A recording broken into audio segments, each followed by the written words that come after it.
Let's do it. I just wanted to flag that Erica Carroll is in the attendee pool, and I think she's our note taker today. So I don't know if we want to offer her the yes.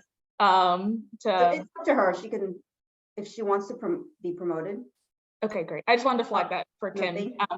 And Erica just raised her hand. So yeah, okay, perfect. Okay, great. Oh, and then Amina's here. Great. So shall we do housekeeping? Yes, please. Okay. Danielle, you doing that, or is Erica's doing it? I'm sorry, Erica's doing it. That's why I needed to be promoted. Not because I thought people needed to see my face. But. All right. Good afternoon, everybody. Welcome to the Legal Services Trust Fund Commission's Executive Committee meeting. Thank you for joining us. We're using Zoom with the goal to foster a more inclusive environment and effective meeting. If you would like to comment during the meeting, please use the raised hand feature. To use the raised hand feature by phone, dial *9 on your phone's dial pad to raise your hand, and do the same to lower your hand. Please utilize this tool to virtually indicate that you would like to speak in order to help the chair facilitate the discussion. As a reminder, all Legal Services Trust Fund Commission and committee meetings will be recorded and posted to the State Bar website. So, friendly reminder that this is a video conference, and please be aware of your surroundings behind you.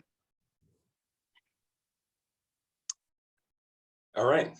Thank you, Erica. Welcome, everybody. Amin and Erica. Welcome aboard. You know, you're in for a ride here, as you probably know, but anyway, it'll be a smooth tenure, as I'm sure you have come to expect with such competent staff helping us out. So I think we can just sort of dive in. And what I don't know is whether we can approve all 3 items on the consent calendar with a single motion.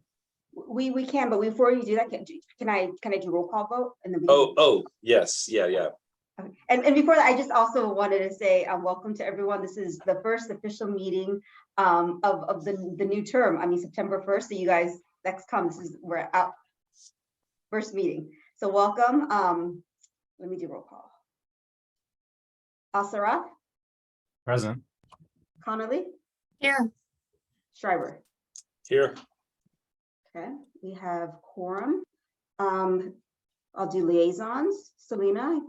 Present. Bonnie, are you on? I don't see Bonnie. Okay, I'll do State Bar staff. Elizabeth's not on, Danielle's on, Brady's not attending today, and Erica's here, and Chris is here. Okay, great. Chris, I'll turn it back to you to do public comments. Well, I will invite public comment. If there is any member of the public that has something to say at this executive committee meeting, please step forward. There are no members of the public. The attendees in are Merle, a staff person, and Rick Coca, and that's a State Bar staff person also. Okay.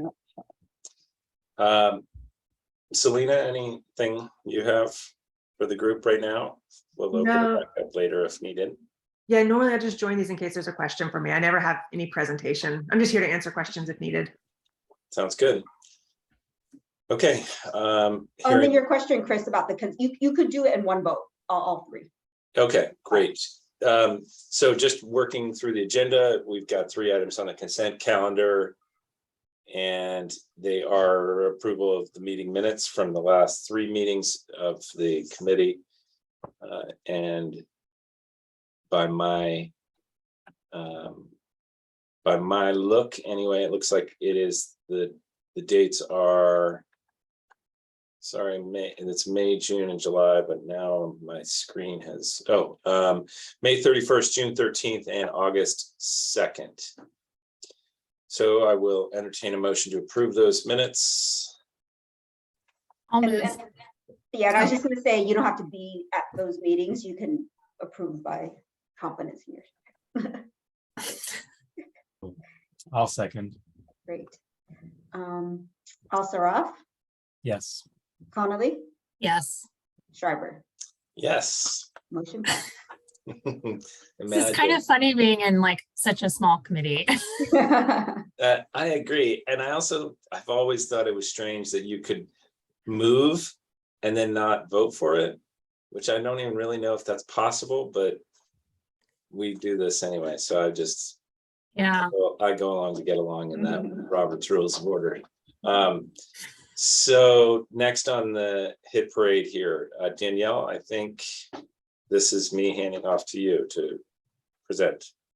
Yes. Great. So if you all are amenable, could we actually take the items slightly out of order? You may hear in the background my apartment fire alarm started going off about 2 minutes ago. So Dawn, I don't know if Oh, you're yeah, open sure. to I can doing do- the other items first, just to buy Is us that a couple okay, more Chris? Can times. we- Yeah, that's totally Okay. fine. And for what it's worth, we can't hear it, so Oh, okay. it's all good. But Great. we can definitely go out of order just to let it calm down. Wonderful. I appreciate it. So I'll do this, the second business item, which is an update on Care Court. So I don't know if you all have been following along in the news, but there's a new initiative by the governor that's called Care Court. It stands for, I have to read this, Community Assistance Recovery and Empowerment Court. And what it is, it provides kind of a new framework for helping people that have severe mental health disabilities and illnesses, and also homelessness, to kind of get the services they need. It's supposed to be kind of holistic. You're supposed to get, the legal representation, but then linked up to appropriate housing, social services, and so forth. It's a brand new initiative. In the latest version of the state budget that through, I'm going to get the terminology wrong. I think budget amendments, there is a line item built in there for significant funding for the Judicial Council, and then there's a small piece of funding that's going to go through the Judicial Council to the Legal Services Trust Fund Commission to our grantees as planning grants, $250,000. And this is a small amount because the idea is that this whole kind of infrastructure is going to launch October 2023. So the expectation is that people will start receiving services, legal representation, October of next year. So the governor's office and the legislature want to spend the next, what is that, not quite a year, almost a year, planning that out. So they're providing $250,000 as planning grants. What exactly that's going to look like, there are a lot of questions. And what we've been told, Donna and I have been in communication with the governor's office, is that they want to hear our feedback and they're very receptive to it, but not everything has been quite worked out yet. So we'll have an opportunity to go back to the governor's office and see what kind of their vision is. And then once the bigger allocation of it, and we don't know what that amount is. I think there has been a proposal of perhaps $50 million. I'm not sure it's going to actually reach that high, or it might be lower. It'll be somewhat significant though, right? Because this is meant to be statewide provision of legal services. I know what's been communicated to me is it's going to be rolled out in what they call it cohorts, but you can think of it as phases. They want to serve like the first phase is between 7,000 and like 11 or 12,000 clients first.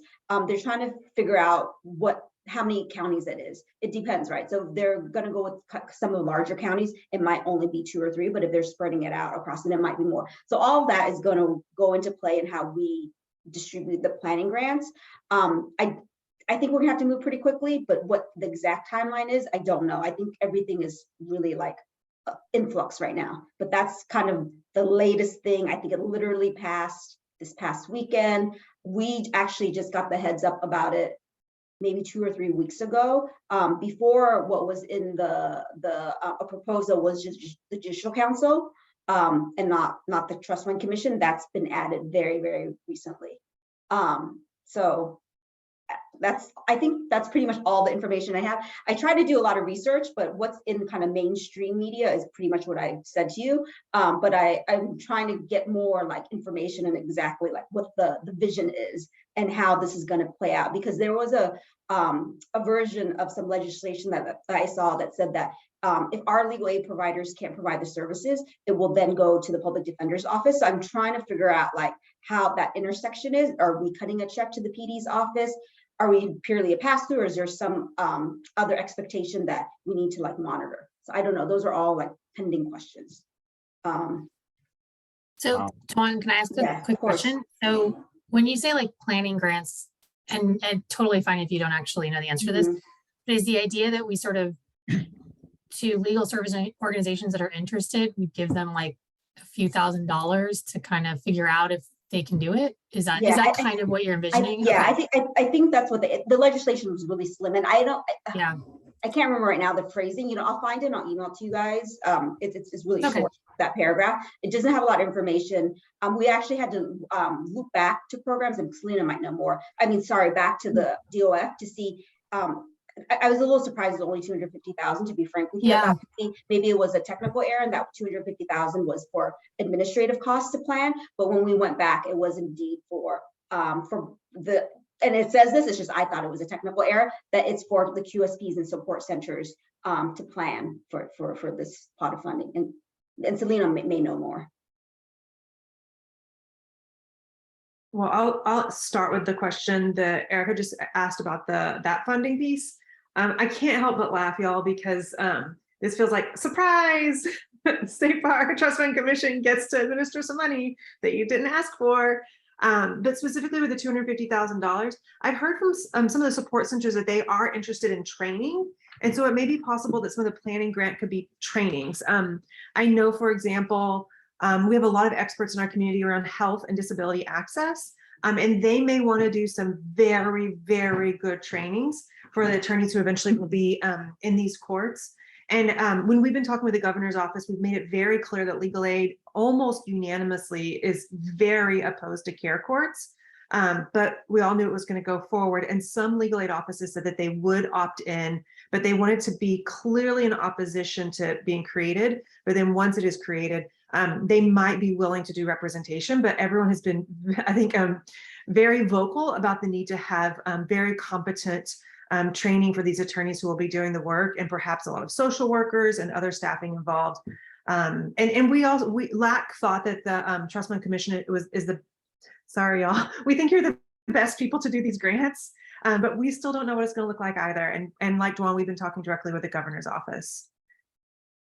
And I don't know if you all remember, Amin might remember, we did do planning grants in the office through the bank grants. At that time, it was $10,000 for a year. Because that was before we distributed the, I think it was that 40 million or $35 million distribution. So we have some experience in doing it and monitoring it, it's the monitoring is just making sure that it's spent down correctly. There's not like reporting requirements and stuff like that. So we have experience with that, and it was well received. And I know that other states actually started doing that with their bank grant money. So I don't think it's a bad idea. It's just that this is a very large undertaking. I think statewide, and then I think also for our office. What I think we can tap into is, we have some new judges that are being appointed, and hopefully we can pick their brain. And once this money comes through, I don't know how you all want to deal with it, because a lot of the discretionary funding that has been coming through lately, because we don't have a separate committee, has been going through XCOM. So that really is a question for XCOM. I don't know if you guys have the bandwidth. I don't know if that's been the best structure. We've just done it because it has been quick, but maybe this is a time to kind of take a little bit of a step back and think about, because it does seem like every year we're getting something new. So maybe we should just plan for that and then think of a structure to how to deal with that. An ad hoc committee or something. Something. I don't know. I just don't know if it's it feels like a lot. At least from my perspective, to have XCOM it run through XCOM, because like you'll hear when Danielle presents in terms of the timeline and the review process, then to add something else. And this one is like I said, a big undertaking. Like it's not like, with homelessness prevention, obviously that's a lot of money, but it was stuff that our programs are already doing. We had staff on hand that had done, UG work. Like there was already an understanding. So even though it felt like a lot of work, this is like completely new. Like we really like our staffing too. Like I'm planning on hiring already in this interim period, maybe a half or 0.75 to help kind of manage this. But it's a whole new like court system. So. Yeah. I mean, to Selena's point, these are surprises that I'm not sure that they put us in a little bit of a spot, because I think it's a reflection of their trust that we can administer the money effectively and fairly and without drama. But it would be good to be partnering a little bit more on the front end. So anyway, all right, well, if there's more, anybody else have anything to add on this one? Just so I'm clear, we are expecting that there's going to be more funding to have to distribute after this year. Well, we don't know what that looks like, and we We don't know what that looks like, and it's because the launch for this, like the legal services piece, I don't know about the whole entire, but the legal services piece isn't until October of next year. What I was told by the governor's office is like the bigger pot of money, the whatever 50, 30, 40, whatever $1 million is going to come in the next budget cycle. But we'll have an indication before then, because I was told also, Selena, you should confirm this if this is correct. In January is when we'll have a little bit more definition, because of the, isn't there like a budget that goes out in like the, I Yeah, can't remember what it's called right now. The governor's There's- January budget. Yes, the governor's budget. Yeah. There's a January budget, that's the initial proposal. There's a May revise. Yes. And then the budget in theory gets passed on June 30th. With trailer bill language that follows to clean stuff up, but so January, hopefully we'll have some sense of a ballpark number to work from. But for the two, sorry, no, please. for the 250 that we have now, do we have a timeline for what?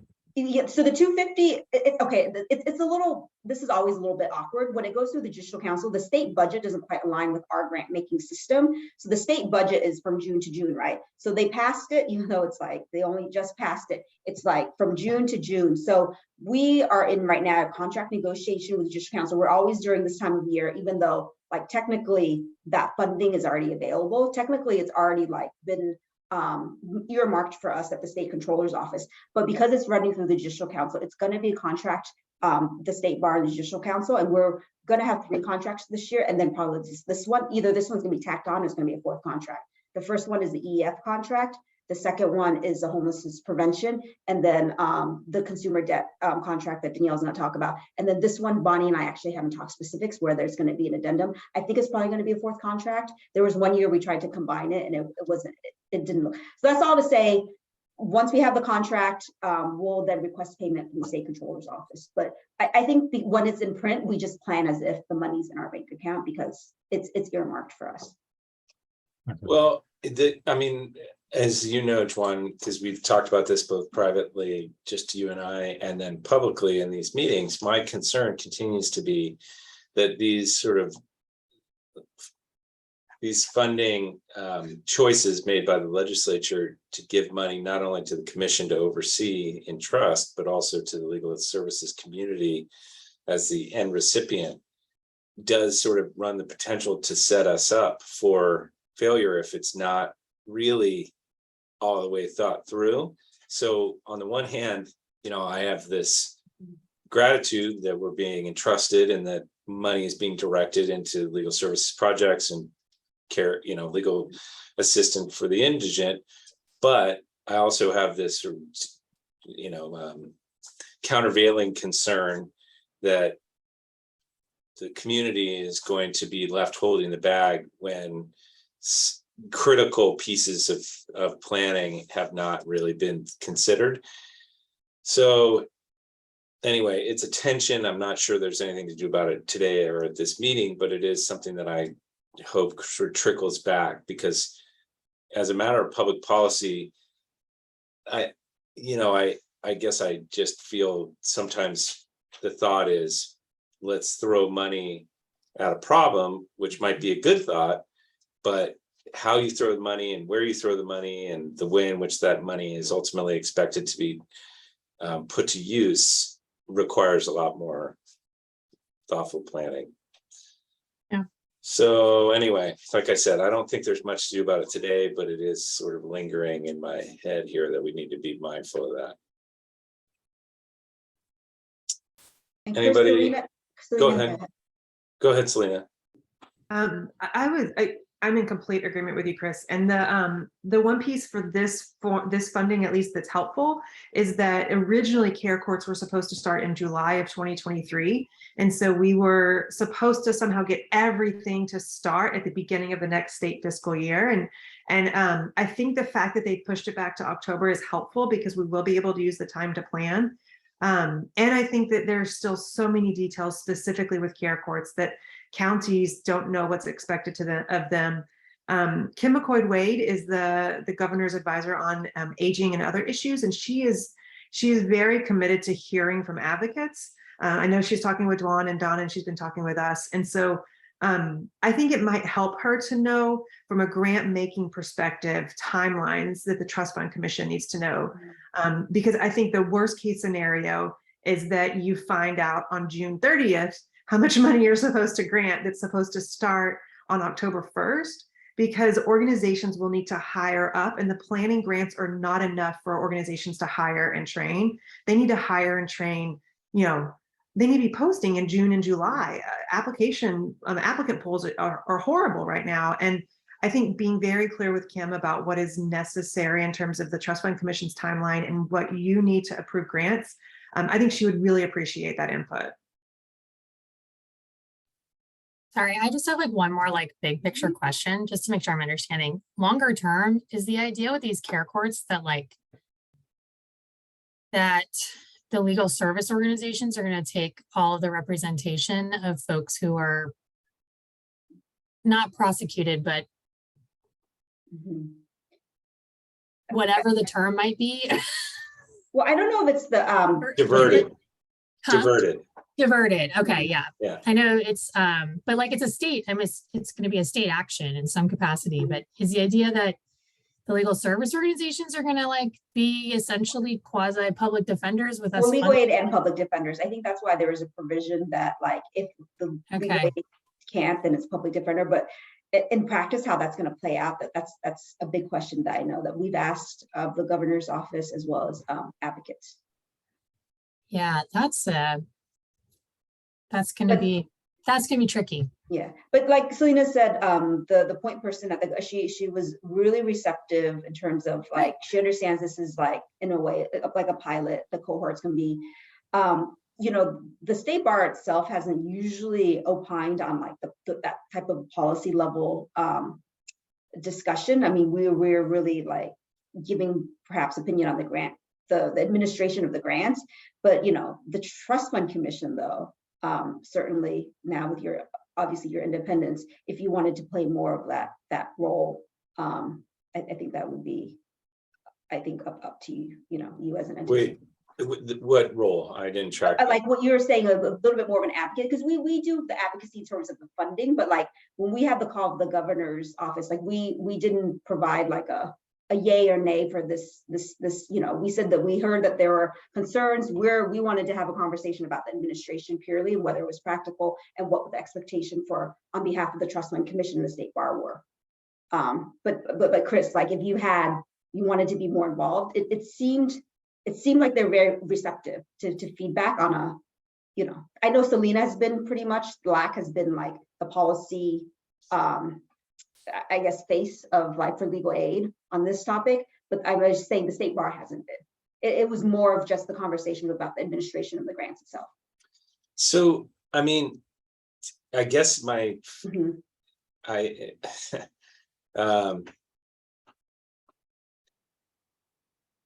think it would be prudent for someone from the commission, whether it's a commissioner in conjunction with staff or with sort of the briefing about the logistical side of things, to be active in those conversations.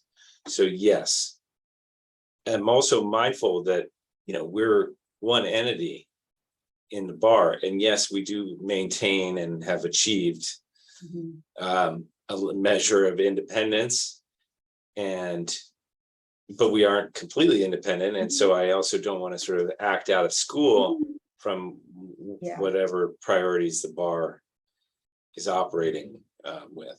So if that needle can be threaded, then yes, I think we should try to thread it, because I think the goal of sort of sounder public policy in terms of administration is really has to be sort of our first principle. And that if we're tethered to that, then it would suggest to me that we should be present at the front end rather than just reactive at the back end, especially because the community, as Selena is pointing out, like, you know, they need runway to operate. And obviously we do too. No, I think the needle can be thread. Okay. I know with the Cal Shea grants, like Kim and Rich were heavily involved at the onset of like up until contract negotiation. And once we received that, then like staff like executed, right? So I do think, and I would appreciate if there actually was one commissioner that was a representative.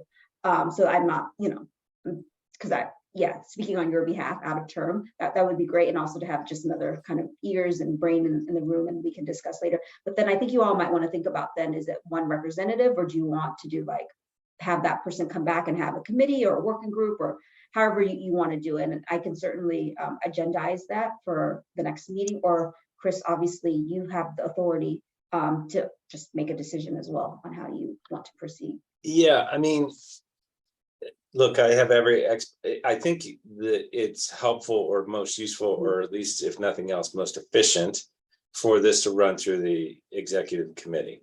Okay.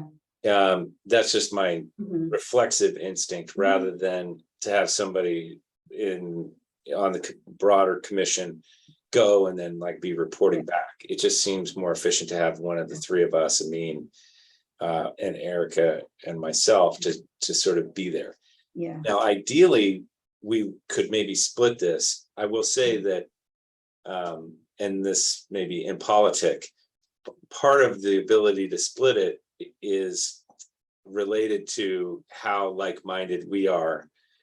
And so I have every expectation that, that we will be consensus team here. I mean, that's just like the reality. If I wasn't, if I weren't speaking or seeing things as you two might, then I think that leads to problems, because you're not going to get the straight dope when I come back. And I'm not going to be delivering a consensus message. So I expect the three of us to see sort of eye to eye. But if that is the case, then I would feel totally comfortable with the three of us sort of taking turns representing the executive committee on behalf of the commission, and obviously working with staff, you, Dwan, to try to thread these needles. That's my reflexive take. And Amin and Erica, I would invite your perspective on that. I mean, I think that makes sense to me. I think that these are critical issues that I think we make sense to kind of come through the executive committee for sure. And I think these are things that are going to be helpful for us to work. And I think we have a certain level of, background on the commission and, knowledge base and working relationship that I think we can probably do this seamlessly. But that's my view. Yeah, absolutely. Yeah, I agree. We'll see when we kind of discuss priorities, but I'm not anticipating huge rifts between the three of us on our visions for the commission and its duties. Obviously there will, maybe like disagreements about particular issues, and we can walk through that. But I think I have every expectation that you guys would be candid with the other two, and I expect to be as well. So. Yeah, and just to be clear, I mean, to your point, like, I'm sure we will have disagreements along the way. I've encouraged that sort of robust, dialogue. I don't see any need for, no disagreement at all. I I commit to not going rogue. I think that's the Yes, exactly. Yeah, I'll start there. Like, exactly. That's all I meant, is I feel like everyone, like, yes, I trust that you guys would like be candid about and like communicate what the sort of expectations were, and so that sounds good to me. Yeah. Like, the only caveat I'll put is, To the extent that we negotiate the governor's office, I just need to make sure that none of our positions conflict with the AG's office. I don't expect them to on like funding. So I think the care court's already passed on an issue, but I will just put that out as like, I will check before I go talk with Yes. them so that I'm not, there's no, I don't want to have someone from my exec being like, why were you talking? We don't like that. So Absolutely. No, thank you, Erica. Yeah. So what Can I'll I do is just- oh, Sorry, go ahead, Duan. I would say I'll send out, you know, the excerpt that was passed in the budget. And then as I hear more, I'll send out things. And if there's something that's scheduled, then I'll just reach out to the three of you and you can decide who wants to come. Great. I mean, Yeah, just in terms of logistics for the 250. Because we're not quite there yet, and then like, you know, October is gonna come fairly quickly. Logistics of getting that distributed are probably gonna mean that the programs are Oh, gonna it's not this October. I mean, No, I know, the yeah. following October, Oh, but even yeah. then, we're probably talking about less than a year. Yeah. That they'll have it. Are they aware that it's coming? Like, do they have a sense that this is? I know this is very new for us. I'm sure it's new for them. It too. just happened. Are they aware? So I haven't sent out an email yet because I don't know Yeah. like parameters. I was waiting, but I don't know if you have. I think everyone knew months ago that we were going to get care courts, and LAC has been keeping our community updated through emails. We also surveyed our entire community to find out, you know, if the organization would never be involved in care courts, if an organization might be involved in care court representation, and then if they did not want to be involved, was it for, you know, philosophical advocacy reasons, or was it because of capacity? Because some organizations said, yeah, fine, if like people need help, like we want to help them, but we cannot hire attorneys to do this work. And so we had kind of a two process, knowing that there's no way organizations can take on care court clients without new dedicated funding to do so. So we do have input from our community on that, and they've kept pretty updated with those efforts. But I think the organizations that have been most involved are those who are very, very opposed, like Disability Rights California, ACLU of Northern California. There's a collaboration of groups who do not like the idea of care courts and, you know, involuntary or forced involvement with the court system. But people know it passed, but I don't think that folks know that there are planning grants available. And so once we have more information, they will want to know that. Okay. Thanks, Selena. Yeah, that was it. okay, do you want anything else on that or? are we- No, I think, Okay, so I think that's kind of a big TBC. yes. All right, thank you. Shall we go backward? Danielle, you ready or? Okay, Yes, thank you for the flexibility. The No fire problem. alarm has stopped, so I think we're safe. I will go ahead and share my screen and get us started on consumer debt grants. Alrighty. Wonderful. Yeah, so this is for agenda item 4A, discussion and approval of the 2023-2025 consumer debt grants request for proposals or RFPs. So I'll provide a background of where these funds are coming from, particularly the Budget Act of 2022, and then walk through some material that very closely follows the memo that was attached to this agenda item, including grant parameters, grant making timeline, the proposed rubric, which I suspect is where we'll spend most of our time in this discussion, and then talking about the grant application, our expectations of the reporting, and then how we intend or recommend that the committee go about scoring these proposals.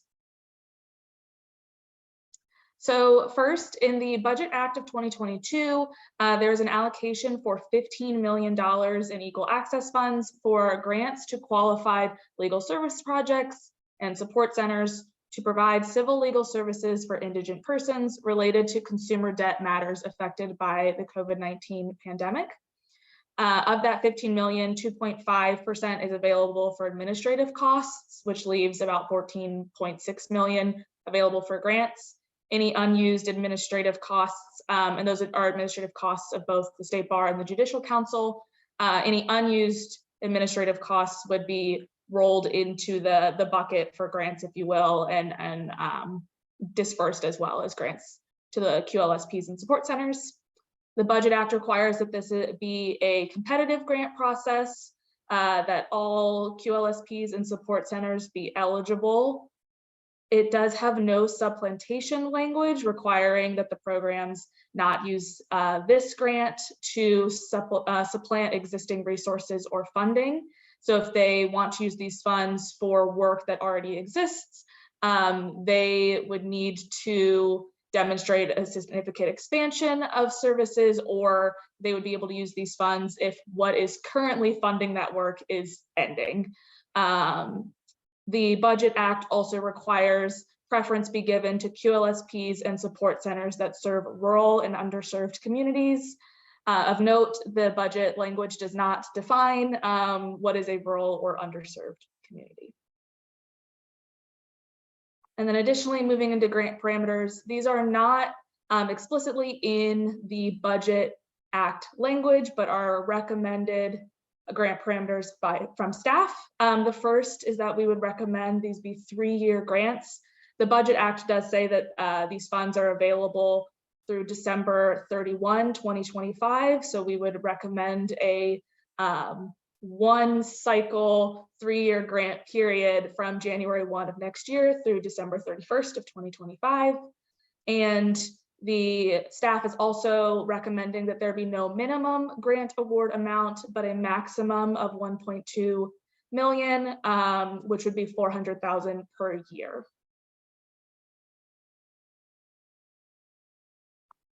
Also, notably, the Budget Act of 2022 did not define consumer debt legal services or consumer debt matters affected by the COVID-19 pandemic. And so staff, in working with LAC and the Judicial Council, have a proposed list of permissible activities for your consideration. That list is consumer debt grant funds may be used to provide civil legal services related to debt collection, wage garnishment, or bank account levy defense, financial abuse related to consumer debt, protection against unfair debt collection practices, protection against unfair or predatory lending and consumer scams, credit reporting and credit discrimination, bankruptcy, and other consumer debt matters, including those related to student loan, auto loan, credit card, and medical debt.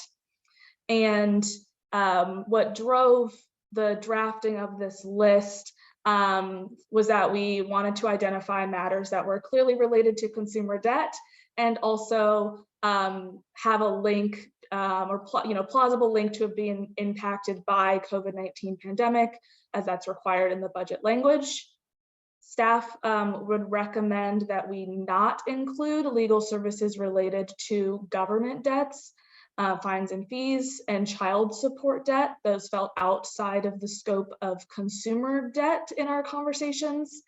And also staff would recommend not explicitly excluding housing related consumer debt, but would strongly encourage programs to seek HP4 funding or homelessness prevention for funding for those projects on housing related consumer debt matters, because there is a tranche of funding specifically for homelessness prevention also in the Budget Act of 2022. Danielle, Erica has her hand up. Yes. So I just have a quick question about student loans versus government debts. So are you envisioning that, because a lot of student loan debt comes through the government, so are you envisioning limiting it just to private student loans? Because there's definitely those that exist, or are you anticipating it being permitted for government, any sort of government issued student loans as well? That's a great question. And actually that question, I thought that had occurred to me while I was preparing the slides for today's meeting, that student loan debt can also be government debt. And so I think when we were talking about excluding government debt, we were thinking specifically fines and fees in other aspects. And Dwan, feel free to jump in here. But I think student loan debt would be permissible regardless of whether they are federally held student loans or privately held student loans. Yeah, that's a really good question, Erica. We, when we made this list, we had several meetings with not just LAC, but the Judicial Council, and then another attorney that practices in this consumer. And I think that is it. But I think Danielle's right. I think we didn't explicitly talk about it, but I think that's the framework we're envisioning with the student debt. If it was, you know, a direct loan, that would still be okay. Right. Government loan, yeah. And I'm assuming like you're not anticipating anything like, because it's probably not consumer debt, but like tax. Because I'm thinking of like wage garnishment, often that's very related to tax and social security, that kind of stuff. None of that would be included. That would all be considered kind of government debt. And I think the example, if I recall correctly, Selena and Danielle might, it was like child custody, right? Was that the? Yeah, so child care debt, yeah, so we that's it, wouldn't sorry, want, okay. child support debt, I'm sorry, wouldn't want, yeah, wouldn't work, or wouldn't do services related to wage garnishment for those types of debt. Okay, thank you. I just wanted to make sure I understood. Selena? One of my questions, which I think Danielle, I've emailed you about this, is just I feel like it may be a little messy for programs if they have a client in front of them with a lot of different types of debt, and some would qualify for this and some wouldn't. And so I just think it may be helpful for programs to have some guidance in the grant process. If the majority of the legal services are for these, but they also give them brief advice on their child support debt, maybe it could all still be lumped together, but it's not a child support debt grant. That makes sense to me. The first slide, Danielle, was that this was QLSPs, is that right? And support centers. Oh, and support centers. Okay. It strikes me that just seeing this come down the line, and I guess I'd encourage Selena's input on this. My observation is that there is a real dearth of expertise in the consumer legal services community, or in the legal service community with consumer issues. And consumer debt is a real like subspecialty, even among consumer lawyers. And I guess, you know, I sort of applaud this line of funding, but I'm concerned that it's not really landing. It's not going to land in a place where we have enough people that know what the laws are and how to help. Am I totally misguided on this? I mean, I feel like I swim in these waters, and I see these emails on my listservs, my consumer lawyer listservs on the plaintiff side, and I'm a little worried. I'm happy to respond. I don't think that you're wrong at all. I think the problem is we don't have enough people who specialize in this area or understand this area of law. But there are many legal aid programs that have very strong consumer debt practices. And the way that we came up with the figure of $15 million for 3 years is from directly talking to Lee Farron at the Public Law Center about what it would take.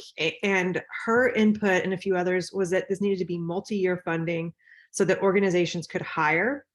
And so that's why it was structured as a 3-year grant, is that we hope that organizations hire. And we also wanted to make sure that we had an assumption that it would pay for 2 FTE at a minimum to have a lawyer and a legal assistant or a paralegal to be able to support all the work. And we also anticipate there'll be huge training needs. And there are, Ted Merman at the California Low Income Consumer Coalition has a lot of really helpful advice. And he was part of our coalition to help get this through the legislature. Yeah. But you're right, there are not enough people doing this. And if you follow the news, we're going to have several years of people in kind of financial crisis. Well, I'm heartened to hear actually that training is sort of being contemplated here, because it seems to me like the service centers could potentially be quite useful here in deploying materials and training out the door. So yeah, it's great.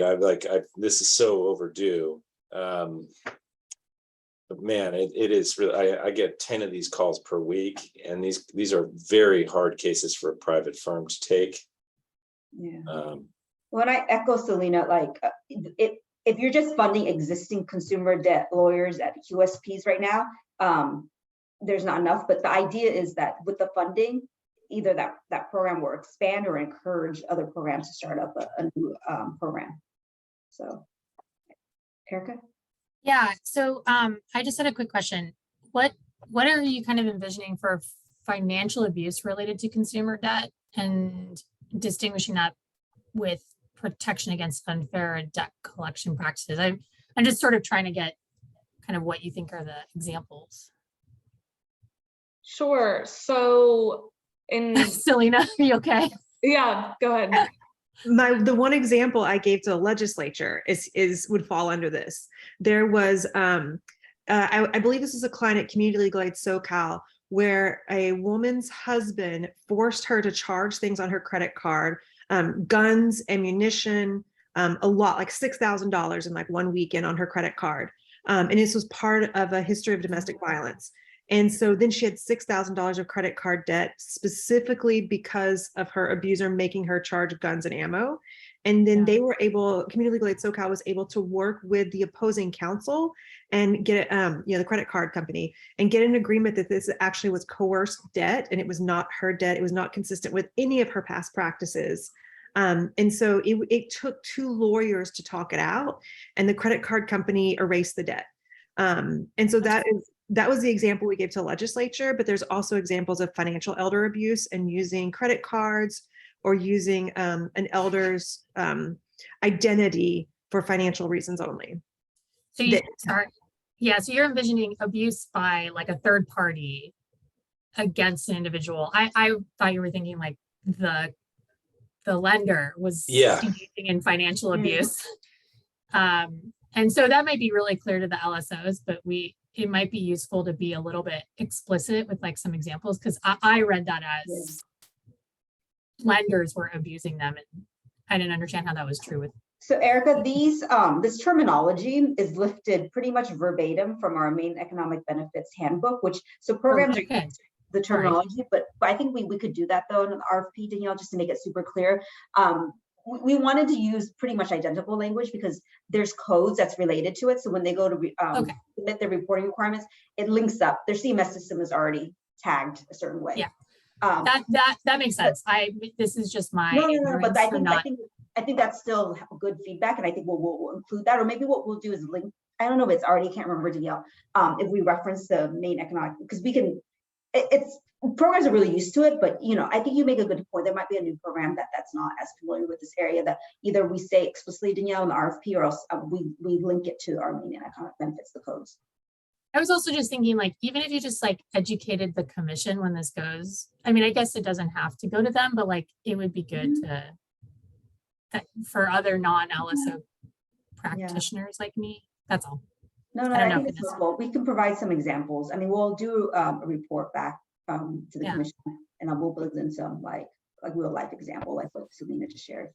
I mean, in the context of like the cases that come through the legal, like the private bar community, what you see in related to what Erica you're asking is that you'll have family members in what we call mixed file cases, or in identity theft cases, in which they're using family member personal information to apply for credit. It's discovered after the fact, debt is incurred, and then the family member is basically trying to get out from under, and this sort of the bad actor is somebody they know. I mean, all of this speaks to me to be doing pretty serious outreach, and TED is a really good entree into this world. And I know a lot of people in it as well, that the legal services community really could use the expertise of the private bar here. And the private bar, I think, would be willing to assist if this turned into a place where there were just more advocates and good law being made, et cetera. So. And Ted was the consultant. We consulted with him on this list. We met with him, and he gave us some feedback, some really good feedback on this list. Yeah, that's great. Well, and Bay Legal is a big, has big consumer practice. And so I know they're tied in. Man, there's so much work here that's hard to do. Anyway, well, I'm encouraged. Danielle, Mas. Great.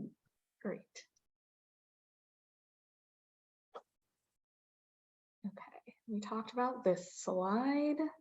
So next is the grant Oh, making Danielle, I'm timeline. sorry to interrupt you. I just want to bring up one more point, if you can go back. One thing that you'll see that this in HP4, we let programs with the HP funding, we let programs serve like adjacent legal issues, whereas this one we're not letting programs, or we're suggesting that you all don't let programs because this is dedicated funding, and it's a smaller pot than HP. So just want to make that explicit. I think that's already in the memo, but. So that makes sense, but that seems related to like what Selena was saying, as far as like, if you're doing most of it as far as stuff that qualifies, but you sort of also give some advice. Are we thinking that we want to like clarify that in the RFP? Does the staff have a view on that? So I think what Selena said makes sense. Like if it's a very like minor, but HP it didn't have to be minor. Like we didn't have like a cutoff. It was minors. Like say somebody came in for a UD case, but then it exploded and was also like their public benefits in there. We helped. They could help on everything else. This we really wanted to be focused, but I think what maybe makes more sense is when we do a webinar, we could say it. Okay. We could say that in a minority of instances, if you are helping a client and they also need a little bit more assistance on like a child, then you can provide them. But we do want the majority of this funding to go towards this type of traditional consumer debt. Yeah. If you're all comfortable with that, I think that would be my recommendation. That makes sense to me. And I think Selena's example, if I recall correctly, was all still in the scope of, I guess maybe not clear consumer debt, but it was all debt work. And it was a matter of if you wanted to kind of bring in some of these debts that we are otherwise saying, please don't use this funding for, like the government debt and child support debt. So it seems closer to consumer debt than CalHFA, for example, which if they come in for a traditional foreclosure prevention issue, you can also help them with almost any other legal issue as long as it's related in some way. Great. Okay, if there are no other comments on permissible uses, we'll move on to the timeline. And this timeline was approved by the commission at its August 12 meeting, but wanted to put it in front of you again. Today, of course, we are meeting to discuss the RFP and scoring rubric. We anticipate that we will release this grant application on the 12th, which is a week from Monday. And then grant applications will be due back on October 14th, which affords grantees, I believe that's exactly 5 weeks to submit those applications. And then we would have another 5 weeks or so from mid-October to mid to late November for the commissioner staff team to score all applications. Those scores and the commissioner staff team's recommendations for awards and award amounts would come back to the committee at a meeting around November 30th, but still has yet to be scheduled. So we have a later slide to prompt some conversation around what your availability might look like around that time. And then would need to ultimately go back to the full commission at a December meeting for approval. And that December 13th meeting, that was the email that Kim Wormsley in our office sent out earlier this week. So I think we're giving commission a few days, and so we'll know if that 13th sticks soon. Yes. Great. So moving into the proposed rubric, just some background before we look at the rubric itself. It has a very similar structure to that of pre-existing discretionary grant scoring rubrics, like our partnership grants, CalHFA, and Homelessness Prevention 3 grants.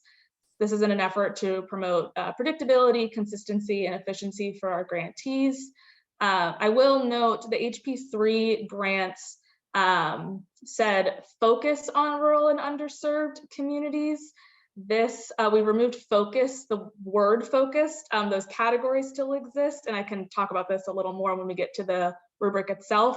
But now those categories say serves rural populations and serves underserved populations, because we heard some feedback from at least one HP3 grantee that the word focus may imply a greater than 50% of cases or spending requirement, and that is not what the staff, or I believe the commission, intended with the use of the word focus, and the statutory language does not use the word focus, and so we've removed it from the rubric to remove that confusion.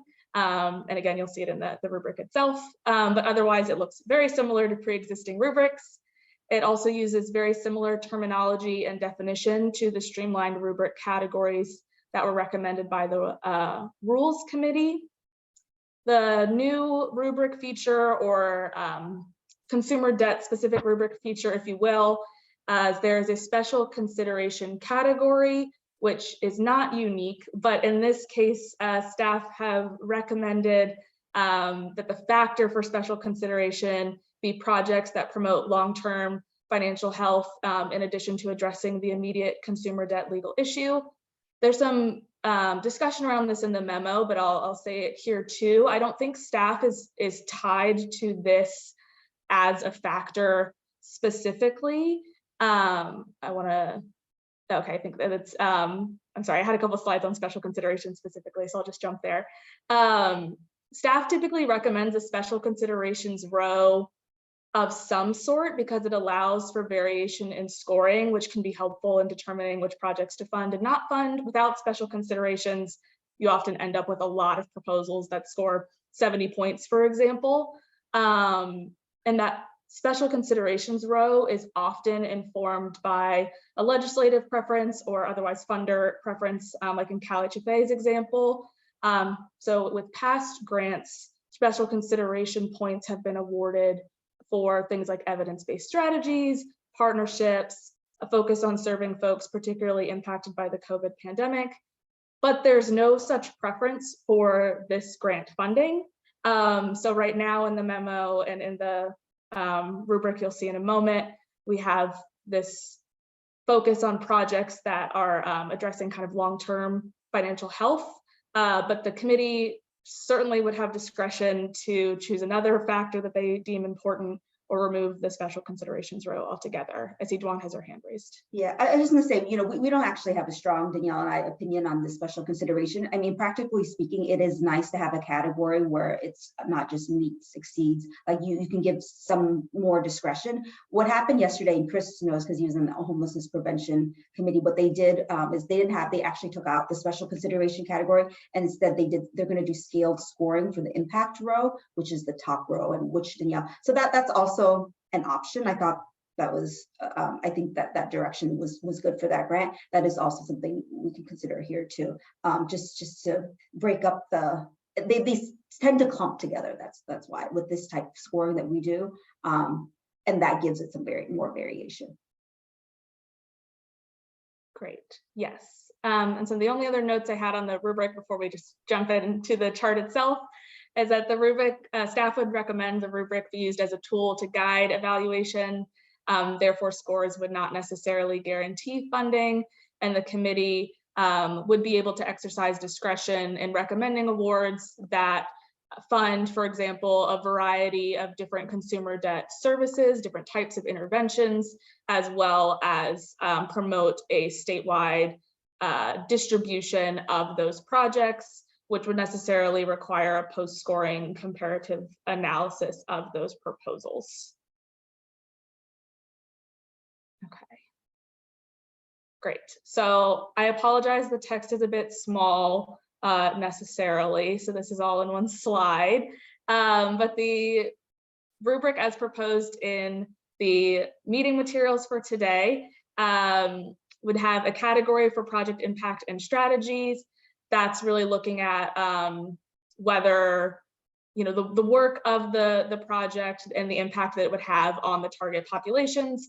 We would recommend using categories exceeds, meets, and below expectations, and awarding up to 25 points for project impact and strategies. It's a category that is seen in almost all, if not all of our discretionary grant scoring rubrics. The next is administration. And this is conceptually exactly the same as what has been called organizational capacity in other scoring rubrics. Just for consistency across scoring rubrics, it is administration here. That's the term we started moving towards, but it's conceptually exactly the same as what you may have seen called organizational capacity in past grants. That's looking at the applicant's qualifications, experience, resources, and if they have partners, their partners' qualifications, experience, and resources to meet the proposal objectives. A grantee's history of compliance with state bar requirements and deadlines would also be relevant to administration. And then there's categories for serves rural populations and serves underserved populations, asking that applicants present a thoughtful strategy targeting the consumer debt needs of a specific rural communities and specific underserved communities. There is a rubric category for project evaluation, which is also very common across grants, and asks that the applicant detail an evaluation strategy to acquire data that it can use to refine the project strategies during the grant period, particularly. And then finally, we have that special considerations row, which allows for some variation in scoring. But again, Dwan and I, the staff, would be very open to your thoughts, particularly in that space, as well as the rubric as a whole. We deleted the word thoughtful on those 2 lines under yesterday, and I think that's the right thing to do. I mean, Erica, any thoughts about this special consideration category? Keep it or pivot to what HP did?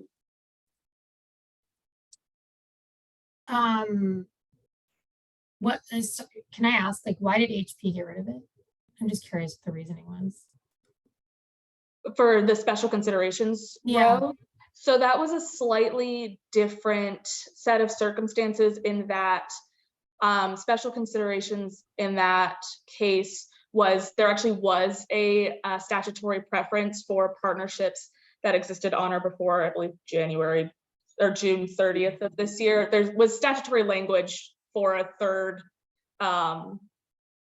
factor. And so the committee, I think, ended up in a place where it felt unfair or unclear to have that weighted differently and treated differently than the other stated statutory preferences of serves rural Okay. populations and serves underserved. And so it was made a partnerships category that was treated the same way. And then points were kind of moved around in a way that this scoring rubric still equaled 100 points. I believe 5 points was grabbed from administration, perhaps, such that this was 25 points, administration, rural, underserved, partnerships, and project evaluation were all 15. I mean, I like the category of considering longer term economic health and stability. I think that is a good thing to encourage. I don't know that I have a strong opinion about whether that's should be in the special consideration bucket or otherwise. So that's my view. I'm sort of persuadable either way. But I'm curious, what Chris and Amin think. Go ahead, Amin. Yeah. Well,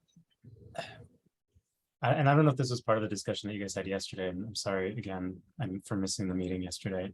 But the idea of providing a little bit more weight in that first category, of the impact category, I think, in my view, goes a long way to maybe resolving some of the sort of nuanced differences between proposals and giving a little bit more flexibility to kind of going with one that seems better, but maybe doesn't. There aren't like particular categories where you can point to like that within the rubric that exactly express the difference or allow for that difference. So I think that should be a consideration for sure. I like the idea of that being a consideration. But I can think of maybe some other ones as well that it might be useful to provide a little bit more flexibility in the top row. Sort of fold that in. This is my personal suggestion, but you know, because I can see a scenario where we're looking at programs and sorry, proposals where, you know, we might want to see some breadth of impact, right, in different types of consumer debt addressed programs, right? That doesn't exactly fall within any of the stated rubric, and I don't know how we would build that in otherwise, but I think the giving flexibility in the impact section allows for that. That's my, and then not the only other comment that I would have to the rubric, and this, and I don't mean to like kind of like condense down the rubric at all, but if the preference is for rural or underserved, should we keep those in the same category so that, you know, I mean, I agree, if you're providing rural and underserved, I think there is a lot of value there, but if it's only underserved or only rural, I don't know that we want to make that like a, I don't know, this is a point for discussion, but I'm thinking maybe like rural or underserved can be one category, and if it's serving one or both of those, then there is weight given accordingly. We tried that approach. I mean, exactly what you suggested in the first or second iteration of HP, and it led to a lot of confusion when we went to score it, because some were very rural, but they're not under. It's breaking it up made it easier to score. And I think they had that exact discussion again yesterday. I don't know if Danielle or Chris, if you guys want to summarize that discussion yesterday too, on the leaving it separate.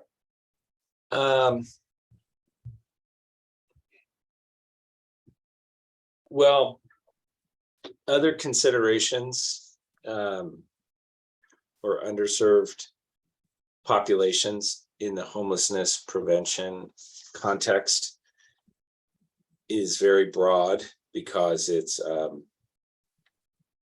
almost by definition an underserved population, no matter what the population is. The history is that the legislature was sort of interested in ensuring that undocumented communities were not left out of the homelessness prevention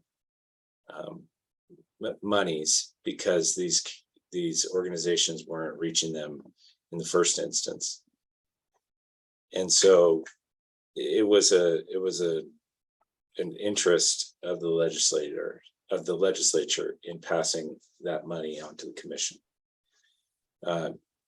That's like the history. It's not in the statute, and I think that point was made yesterday. And I think this language was pretty much just copied into this bill. So that's the history of it. I mean, just to take up this question of the special consideration, I mean, I'm not going to revisit my general antipathy here for the rubric, beyond saying that to me, the good faith of the evaluators and the success of the programs and whatnot militates in favor of giving us a lot of discretion.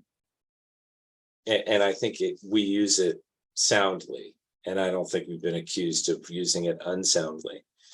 So my feeling is that special consideration allows us to take into consideration things like geography, or if we're seeing a particularly top-heavy set of grants that are focusing on a particular thing, we can say, look, this is worthy of some sort of trial or pilot, or, you know, we want to spread out and diversify the nature of the grants and the type of relief that they're looking to provide, things like that. So it's helpful to have a discretionary category that allows us to undertake that kind of balancing. So I generally always fall into the category of more discretion is is advisable for the grant reviewers. That's my take. So I like the special consideration category. And in my experience, I just would note that, and Juan mentioned this, there's a lot of clumping. And there's this corollary that I think, which is, that because something can be measured doesn't mean we should measure it. And because something can be measured doesn't mean it matters. So here, I just think it is the case that when you see a number and there's a cut line at 80 or 70 or 65 or 83 or whatever the number ends up being, when you're below the cut line and you don't get the funding, you ask yourself, well, what could I have done to get 7 points instead of 6, as if that would have put you over the cut line. So there's just this process, I think, leads to that. And I think special consideration allows you to articulate that in a more qualitative way. And that would be my recommendation, is to sort of keep that for that reason. Do you like the wording of do you like that? The only thing I would add to that is that I think, and I sort of think that it's covered by this, but if we wanted to add, I think replicable programs are something that I would consider to be a good thing if they can be replicated across the state and among legal services organizations. And I also think long-term stability of a program or of a grant, like if you could see the program or the services sort of living on, then it could also be something that falls into this special consideration category. And I think like those two things are not expressly listed there, but I might consider putting them in. Danielle, can you redline it as we kind of like Chris did yesterday, like take out the thoughtful and then? Yes, so I don't believe you can do track changes in PowerPoint, so I may have to copy it over to Word, but yes, happy to do that if you just give me a second to get the right documents in the right place. Yeah, sorry, Danielle, while you're doing that, like Chris, some of what you're saying, it makes me wonder whether special considerations should actually be retooled a little bit. Like maybe that long-term economic stability issue should actually be in the impacts like section, because that's kind of the goal of the money, right? Is to sort of get people fixed. And maybe we should make the special considerations things like geographical diversity, diversity of programs, replicability, like bring in those other factors. What do you guys think about that? And staff, what do you think about switching that up? So that it's a little less, I don't want to say like loosey-goosey, but like at the end, if we're like, well, there's all these really great programs, that are all doing auto loan relief, but we think there ought to be, also student loan relief. We're going to arbitrarily pick one that scored lower, because it's student loan relief. Like it seems like that would be a way. If we're going to commit to the rubric, like we may as well put some of these factors into the rubric. But I was not on a committee that has done this yet. So I have like the least experience with this. So I could be very naively proposing things. So please correct me if you're like, yeah, we've done that and that sucks. So I don't mean to. Well, I think with the statewide and the geography, the reason why we've done it as a post-scoring mechanism is because, and Chris probably can articulate, Chris in our office a little bit better than I can, is because we don't want the programs to feel penalized because they were in a geographic. So then and I don't know if this is right or wrong, I'm just saying this was the rationale. So they would get their score, and then it's not like a comparison between, it always is competitive, right? But we didn't want them to feel like because they were, say, in Los Angeles, that they got penalized because of that. That's why we do that as a post-scoring. But I do hear that, but if they don't get the money because they're in LA anyway, even though their score was really good, aren't they still getting penalized? No, Less transparent about it. No, you're right. And I think that's something we should consider, because with the discretionary grants, at the end of when the awards go and get posted, we always get a couple like complaints that are very, very unhappy with it. So yeah, maybe that's the way to go. I mean, I'm not just saying, I'm like I open said, to it.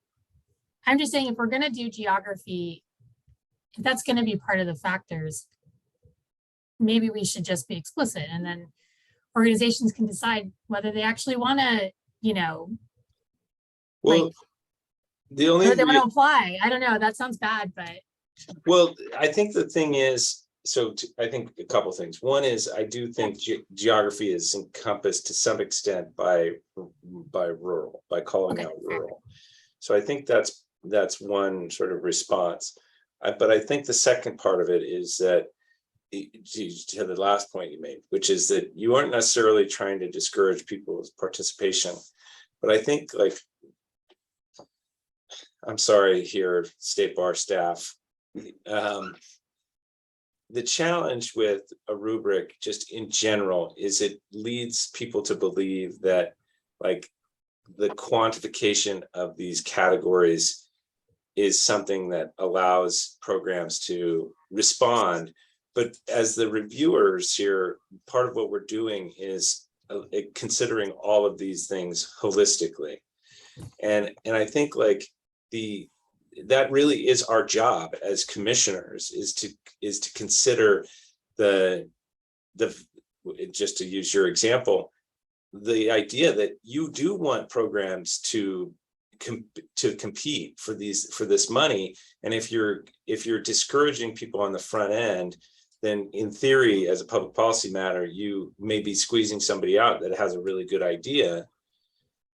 The other thing that I've observed in the last many years is that the larger programs are at an inherent advantage in many ways because of the sophistication of their staff and their infrastructure.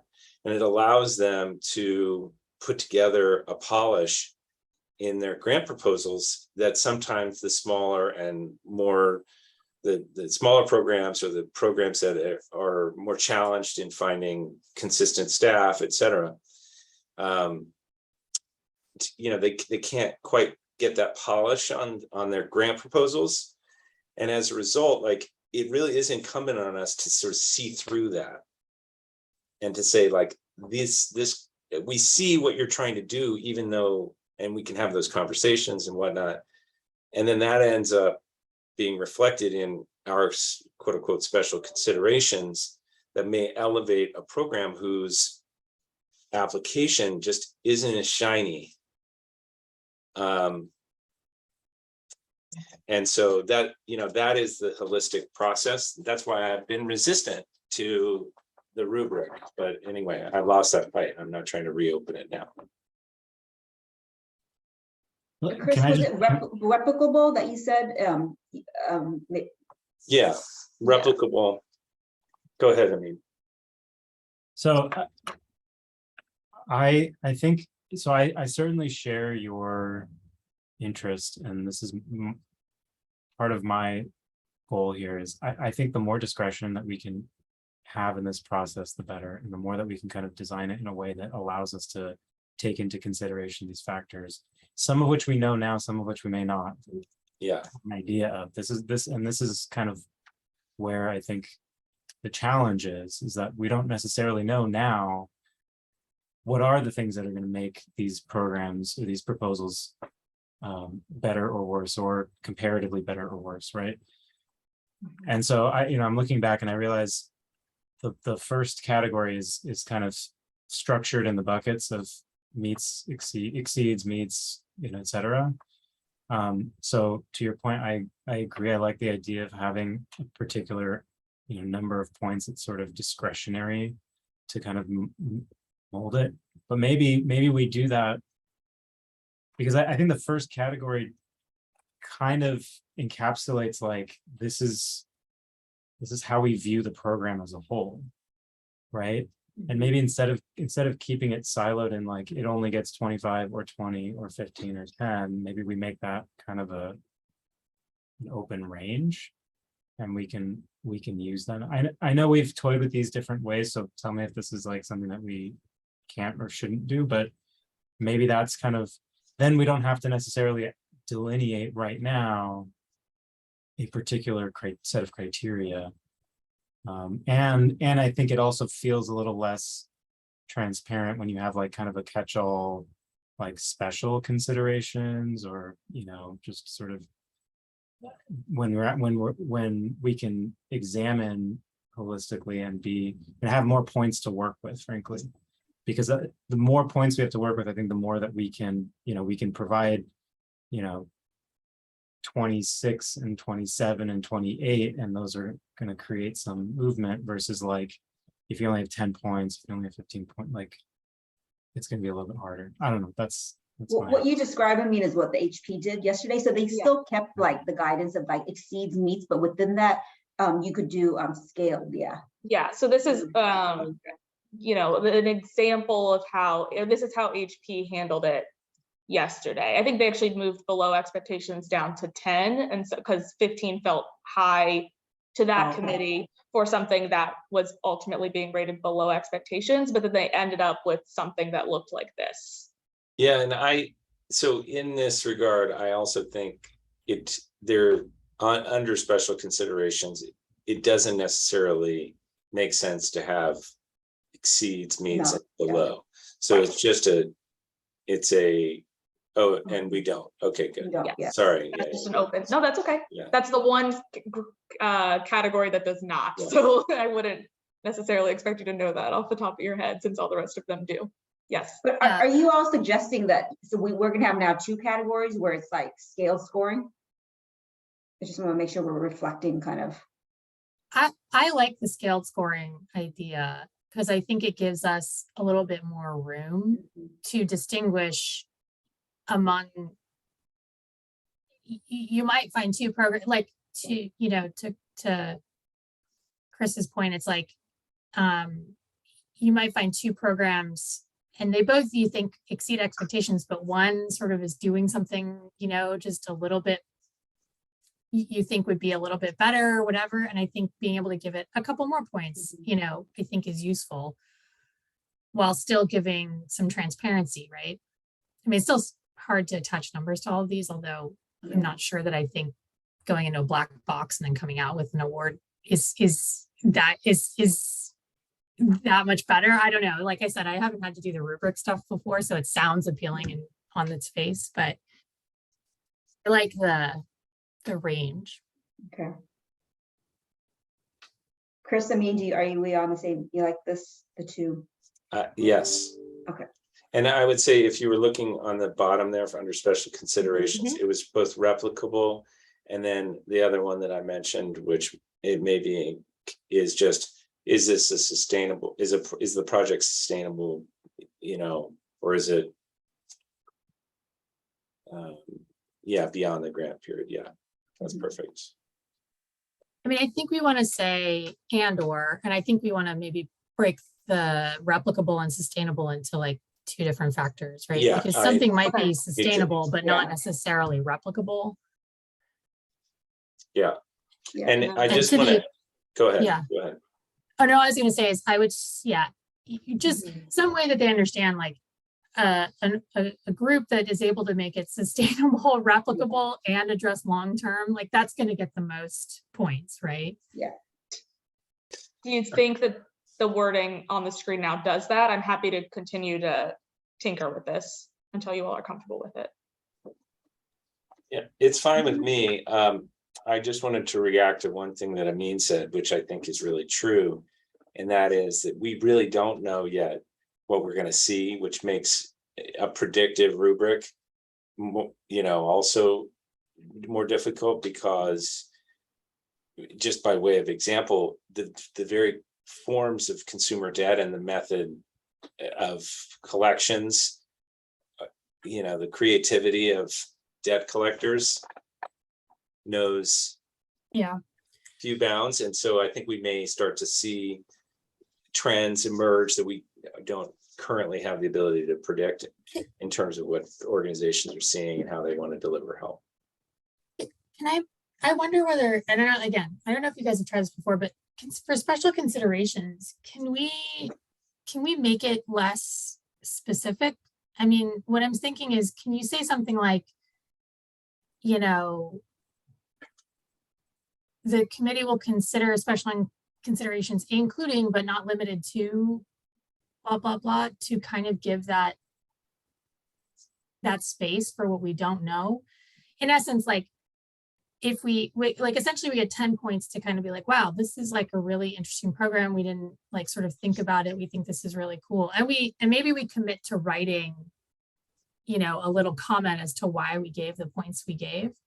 But I'm just throwing this out there. I don't want to make more work for everybody, but I'm just sort of I'm tossing that as an idea to give discretion, but, you know, somewhat cabinet.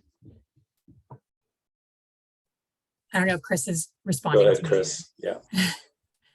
Oh, I was just gonna to that question from the HP committee, as a staff for the HP committee's perspective. The HP gets has competitive grants and gets lots of applications, and there are a lot of applicants that end up not getting funding, and then they like call and email staff and they want us to like help them understand why maybe they fell just below the line. And most of them kind of understand how competitive grant making works, that it's discretionary, not everyone can get one and stuff. But every once in a while, there'll be an applicant who does just kind of ask, they're like, it seems like special consideration is where the scoring team like put their thumb on the scale. Like they really wanted to privilege one applicant over another, and that's kind of like where they got the points that eked them by or something.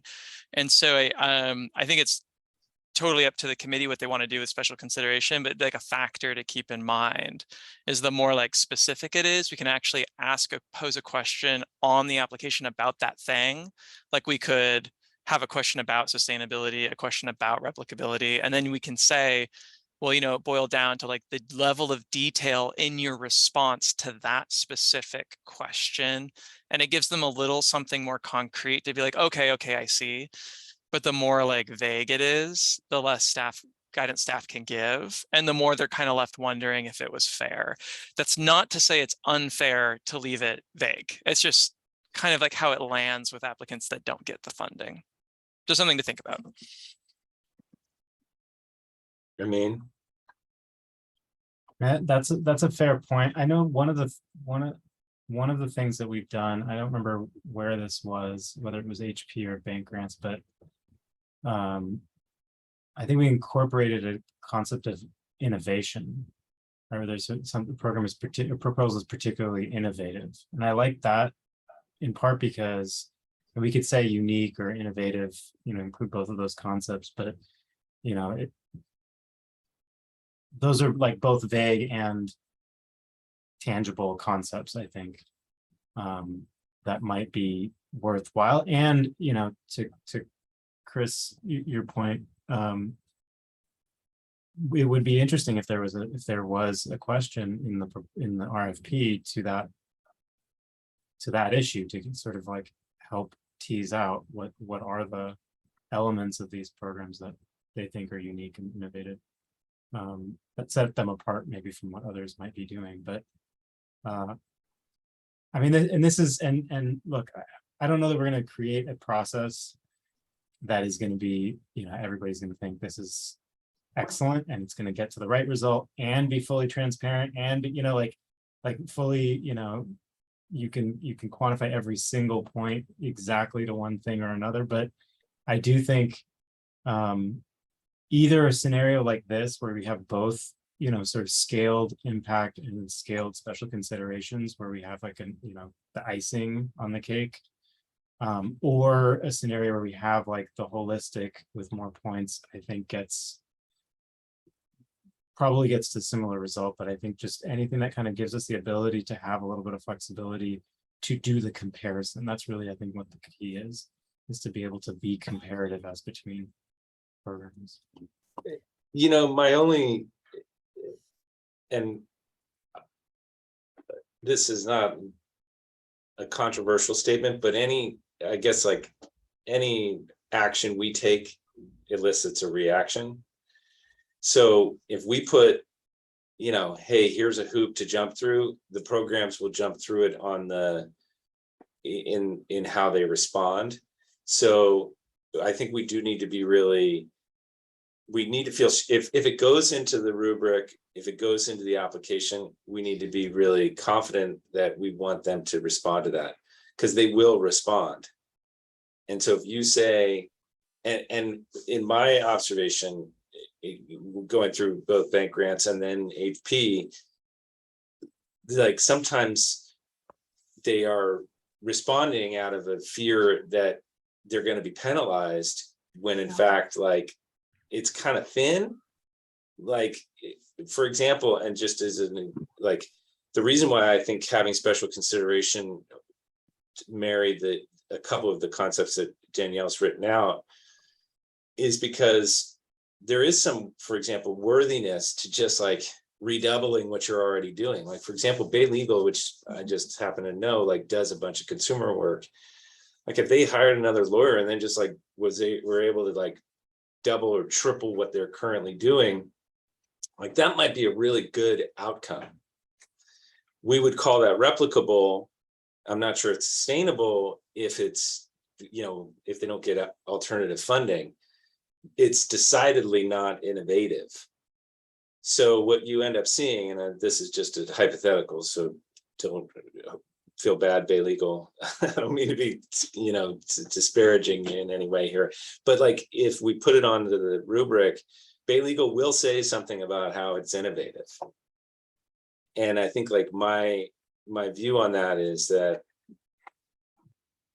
we want them to, like, we should be really confident.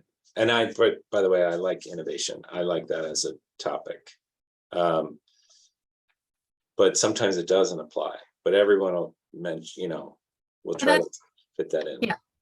I mean, but to be fair, that's going to be true with the other ones too, right? They're all going to say, we can replicate this. Like, all it is hiring an attorney and doing training, right? And it's sustainable. All we need is more funding. And it's going to help their long-term economic needs, because if you're not under the shadow of debt, you're suddenly going to have all these other things open up for you. So I don't know. I mean, I like innovative too. I take your point, which is like, how there is a part of me that's like, how innovative can you get when it comes to consumer debt? Like, you're doing legal services, and I don't know, maybe I don't mean to undersell. My point is more, I think the work they're doing is already really great. So like, you know, we're not doing, but I do appreciate that, as like, to the extent that we do see something really creative, we want to be able to reward that, right? And that's partly our discretion as we review, and we're like, well, that's not really that innovative, so that's just not where we're going to score the points like that. But it gives us, to Chris McConkey's point, like an explanation. So, and I mean, I don't know. I think I don't want to get too consumed with like what the unhappy organizations are going to say. Like, as long as we're doing our best to be fair, like, I feel like probably there's going to always, I don't know, Steph, you guys probably know better than me, but I'm guessing that there's always going to be some organization that feels like they didn't get ranked, or they felt like they never get what they want. You know, they never get the consideration, and it's, you know, so I don't know. I think as long as if we got sued, we have a good defense, which I think with this kind of thing we would, like, we try our best to be fair, and I think that's kind of all we can do. Yeah, I mean, look, this is hard, because grant making is not really done in public under Bagley-Keene type requirements. I mean, no private organization is doing that. And there's a reason for that, right? Because it's an inherently discretionary undertaking at some level. But because this is public money, you know, there's a countervailing pressure, and we've tried to respond to that by not only through the Bagley-Keene process, but also through this rubric. It is just, you know, it's challenging. I mean, this is why formula grants is sort of how things have been done, with state money. I mean, competitive grants with public money is a little bit. I've watched The Wire. I know how it goes. So transparency is good in a lot of ways when it comes to money, right? Amen. Yes. Amen. Yeah, it is definitely necessary. But it's hard too. So Well, I'll And- say like I support the adding innovation, as the factors and special consideration. I don't know, Christian, if you feel like it really shouldn't be in there, but No. I think I'm for it. I like it. yeah, I understand that they're all gonna say, they're gonna use all these words in their application, but part of our judging, right, is sort of reading between the lines and being like, okay, we have some legal experience and the staff knows, and this is actually innovative or not. Go ahead, Dwan.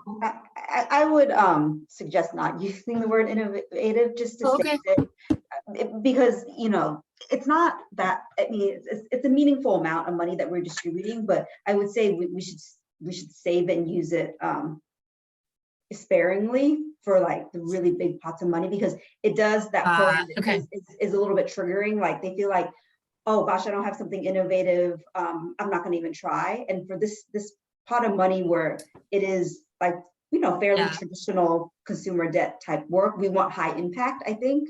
Yeah. And that's why I really like that, replicable, the sustainable.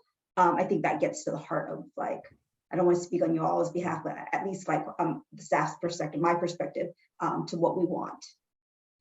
Innovative might be icing on the top, but yeah, no, that's a good point. I guess it's 400,000 a year, which is like, you can hire like 3 people. Maybe, right? And yeah, you can hire 1.5 FTE. 1.5, sorry. Yeah.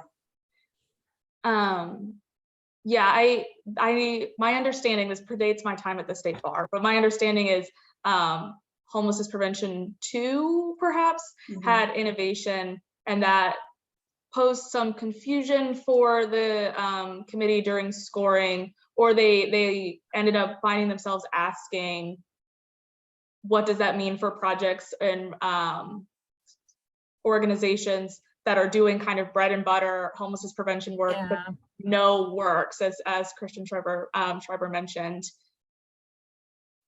Do we want to disincentivize those types of projects?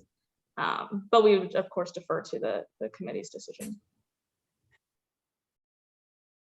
I mean, I'm good with this category.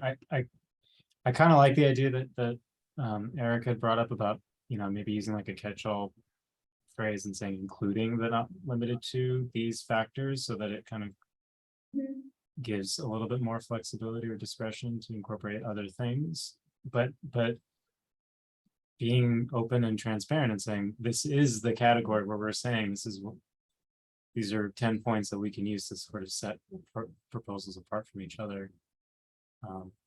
And these are kind of the main priorities that we have. Is that something that might be feasible, or I don't know what that would.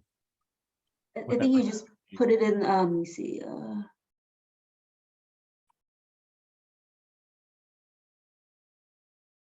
I mean, we could. You can just say like factors including but not limited to the applicant propose, a proposal or a project that is. And I don't know whether this is feasible, but if we're not going to do one of the 3 things that are listed here, I think we ought to commit to like putting in like a sentence to explain why we awarded like 10 points for something that's not on here. Does that make sense? No, what do you mean by that? Like if we're going to award 10 points for like a really innovative program, but innovative is not one of the factors here, don't you think we ought to say the reason we awarded 10 points is because it was innovative? Does that make sense, or is that not feasible?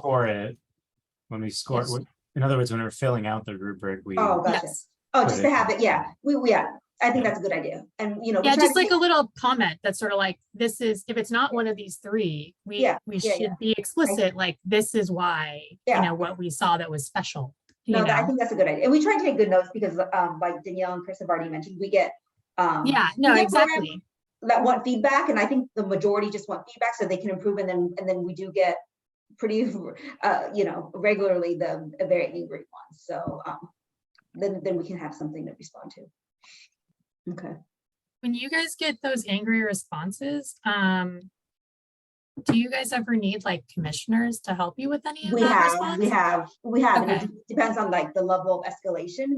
There have been times on the bank grant, where we scheduled like a meeting with like the chair and the program. It usually, if it gets serious, it gets elevated to me. And then if that's not enough, then I will, we'll bring it to the Okay. chair. Yeah. Just don't want you guys to ever be in a position where our decision making is leaving you guys at the mercy. Oh, of- no, it's Okay. it's just discretionary grants. It happens every cycle. Okay. We have a process now. It works. Got But it. it will get Oh. elevated if it's, yeah. And sometimes programs will request to speak to the commission, and then we would then reach out to the chair and see how Yeah. he wants to handle that.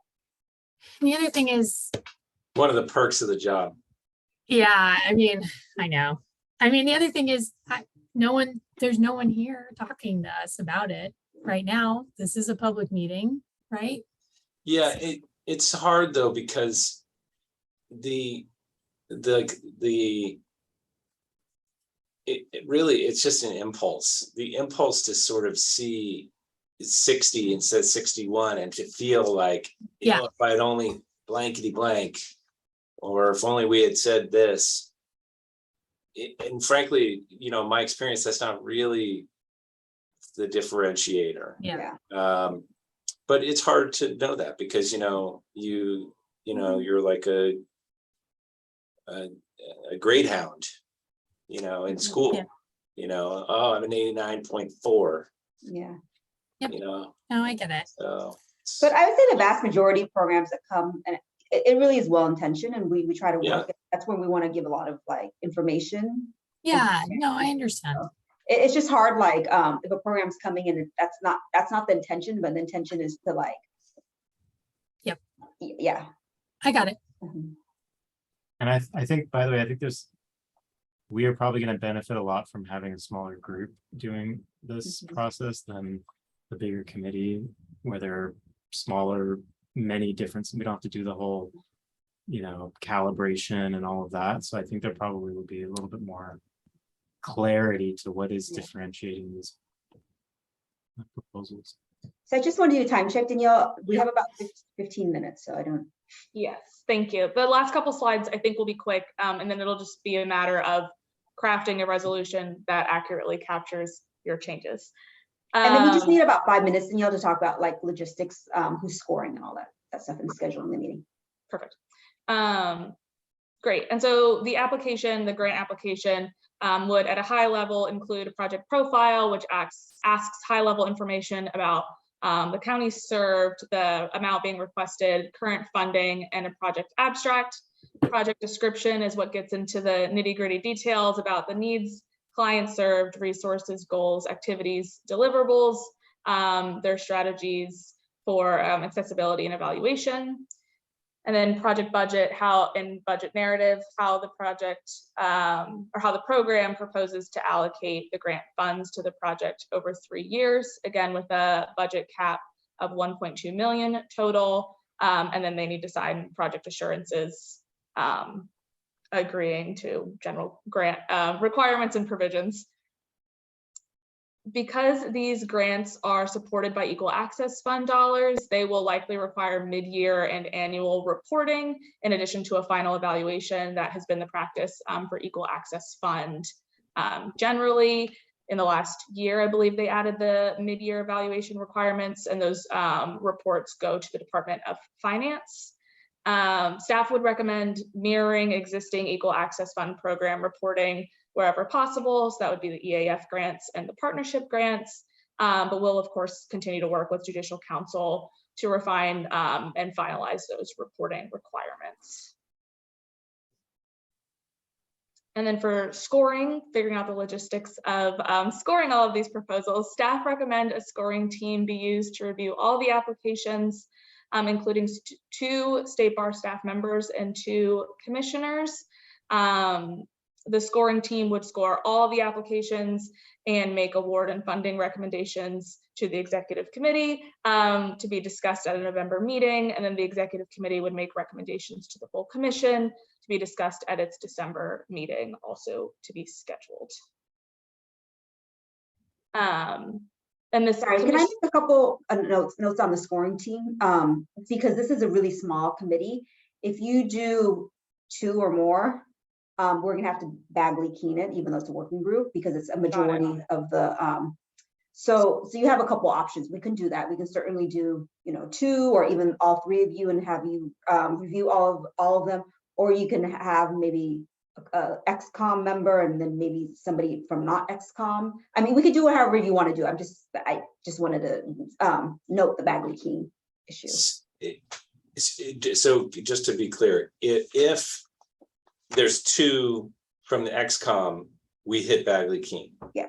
If there's 1 from XCOM and then another commissioner, we do not, because it's a working group. Yeah, or even So- 3, and it's 2 non-committee members. then Okay, it's fine, so I have 2 observations, and this will reveal something of my perspective. Mhm. One is, I think actually it would be helpful if a trial court judge could be a grader. Oh, okay. And So, Judge Seligman, so we have Judge Seligman. I would say Judge not Wilson, Judge yeah. Seligman, and Okay. he's in complex. And I say this for the following reason, which is that, I don't know if you've ever been in court when consumer debt cases are called. It's a cattle call. They put them all on one calendar, and it's basically like next. I mean, it is just like banging through. So consumer debt cases implicate court processes in very profound ways. And I think the perspective of a judge who has either seen it or is in communication with a judge would be really useful, because there are so many repeat players and the process is routinized. And so to the extent that any of these grants implicate process in that way, I think a judge would be a very good addition as a scorer. That's just my supposition. But you said Judge Seligman is not, so that only leaves then, I know, well, Justice Rodriguez is out, then it just leaves Judge Yang. I think Judge Yang might be a trial court. Well, then it would be, or then possibly someone from judicial council, Okay. or with that in Mhm. mind. Again, I this is just me thinking out loud to some extent. The second thing that I want to observe is that this is an area of the law that is really abused on the debt collector side. And this money is going to help consumers. And so the debt collector side is represented by lawyers, meaning like the lawyers are the debt collectors. I feel like one thing we have to do is tie in the state bar's disciplinary side of things. Like, I don't, obviously not in the scoring process, but we have to like be mindful here that part of the reform here that I would hope this money is intended to achieve is in the process, and the process is at least, it is contributed, problems in the process are contributed to by abuse of process on the debt collector side. That's what I see from the plaintiff side of this universe. That's not casting everybody in that role, but it's certainly my observation. There are some bad actors. And so it would be helpful to have someone from the state bar, given that this is now passing through the state bar, to actually like be hearing some of this. Anyway, 2 observations. And I'm not sure it advances the actual task, which is to pick the people, but and Amin and Erica, I don't know if either of you want to do it, want to be a scorer. I would defer to you, but I feel free to volunteer or not. We're expecting about 20 applications, if that helps, something in that realm. Yeah, I mean, I don't mind working on this, like not the state bar, but I do corporate. I mean, what I do for my job is like trying to protect people who get scammed. And some of that is, and I also have access to like our consumer group that also tries to go after like big debt, really, debt issues and some of that. And I know that I'm not going to say that we always do a great job. So Chris, I'm not saying that the AG is always perfect on this one, but has some experience with this space. And so I'm happy to help out in any way. And as far as, anyone else, like I agree, like people who have, if there's other people that you think would be better, don't hesitate to not have me do it. I'm up for helping out if that would be useful. Great. Yeah, I think that if you're willing to serve on the scoring team, I think that makes a lot of sense. And then perhaps we try to find another commissioner or judge to serve as that kind of second person outside of XCOM. Yeah, I'm trying to think of who. Chris, do you have anyone in mind that you're thinking of? Because is there anyone from State Bar that's also on the commission? Or are you thinking just the staff? Well, I was thinking like, we have had judges as commissioners in the past who, I'm sure have served around during their careers on this process. There's Judge Klein. I don't know. Oh, if he's, yeah, you're right. I don't know if he's up for that, but That he's could a be, former judge, and I don't know what rounds he did, but he's a former trial court judge. Should we be deciding this today, or is this something we take back to the full commission and then potentially get a volunteer? You don't have to decide today, but this is something XCOM decides because we have to, I see. we release applications. We don't have to, I mean, we still have some time. The middle of September, they're due back in October. So we probably should know in the next month. But I think for people's schedules, if they're going to do it, then it's good to know in the next, probably 2 or 3 weeks-ish. I mean, I don't want to foreclose if you were like clamoring to do this, or if you're happy to same. step back. Yeah. I am happy to defer to Erica. I think Erica would be great. I also have a trial scheduled for October 11th, so I think it might be safer for me not to be involved in that process during that period. Yeah. So. I think Erica would be great because, both Chris and Amin have been on several discretionary grants, so this will give you visibility. Yeah, I was going to say, I also haven't done one of these before, so I'd like to have that experience. I have mainly on the IELTS side of things, so. Yeah, that's great. So let's say, Erica, then I think as a committee, let's do 2 things. One is let's move to approve the resolution with the edits to the rubric that Danielle has typed out. And then as a decision point, let's have the scoring committee be Erica plus a potential volunteer from the broader commission. And, I don't think we need to specify that we would target a judge, but I think there is some usefulness to actually approach one of them to see if they would be amenable. And would it be okay if Danielle and I worked with Erica on an outreach plan with some Say again, sorry. Can Danielle and I work with Erica? To see how we want to target emails or do a mass? Yes. You mean as far as who else to have on this? Yes. As you know, I'm whatever the opposite of territorial is. So great. Yes, awesome. Thank you, Erica. Thanks to Juan for that, for sure. Danielle, do you want to just modify the motion just to say, with changes as reflected in the discussion? Because we have a recording of it. I don't know. You can itemize it all, but I don't know if you need to. So what I was going to do to just mirror HP's process yesterday, because I think that worked well, is the Word document that we made the edits to, I can actually copy resolution language to the top of that Word document. If Word will play nicely and let me add something above the table, which maybe it won't. Can you just add it below then? Yeah, so I can do that. It's still in track changes. Did we put in including but not limited to, by the way, in the special considerations, or did we just? I believe so, but I'll double check. I'll scroll up. Factors including but not limited. Okay. That's okay with everyone, right?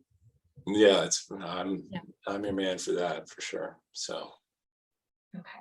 So I'll read the resolution. Resolved that the Legal Services Trust Fund Commission Executive Committee, acting on behalf of the Commission. I'm sorry, I thought someone was trying to speak. Acting on behalf of the Commission under its delegated authority, approves the request for proposals and grant parameters for the 2023-2025 consumer debt grants as described in staff September 1, 2022 memorandum to the executive committee, except that the scoring rubric will be the attached rubric or the rubric attached. I don't know if you have a preference for. So moved. I'll second. Roll call. Al-Sarraf, Yes. Connolly, Yes. Schreiber, Yes. motion passes. Great. Yes, thank you for that. And then I know we still need to schedule that additional meeting around November 30th. I don't know if it makes sense to chat about y'all's availability now or at a later date. But I just wanted to flag that we will need to meet again to review the scoring team's recommendations and recommend grant awards to the commission for approval. And just to keep in mind, when looking at your availability for that time, the week before is Thanksgiving.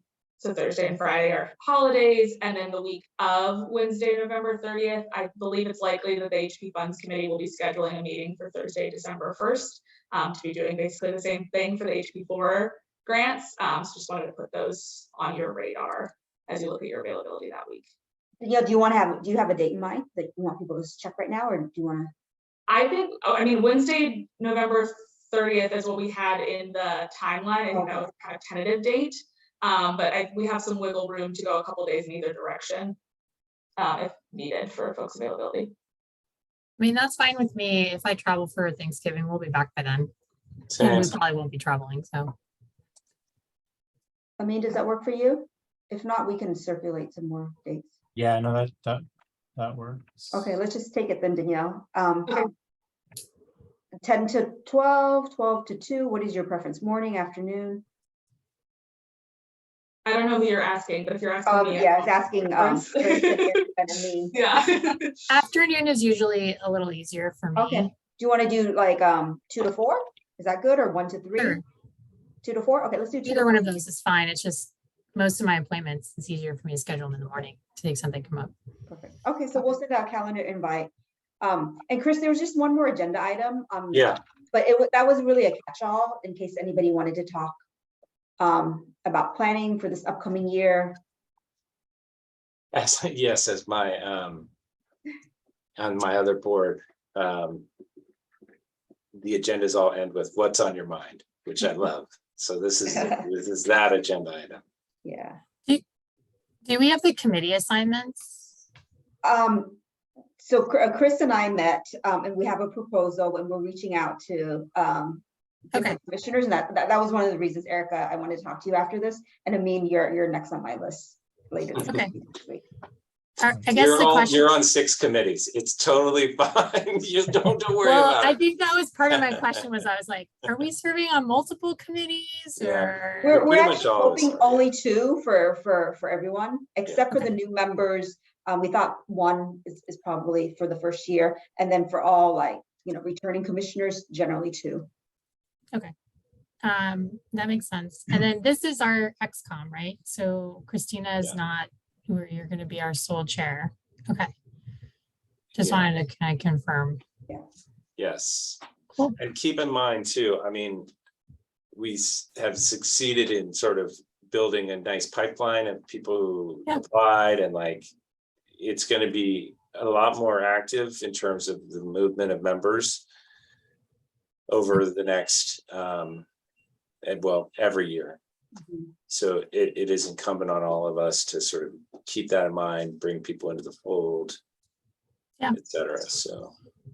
And I just have one more administrative thing. The State Bar rolled out a new kind of template for action summaries, our minutes, and it's a lot more streamlined. The Trust Fund Commission is not subject to it. All the other sub entities are. I took a look at it. It's a lot shorter than what we're used to, but I personally think, and I'll share it with you all for your opinion, I think we should adopt it because first of all, it's easier for staff to not have to do, and it just gets to kind of the action summary. It doesn't really summarize the discussion, but we have the recording.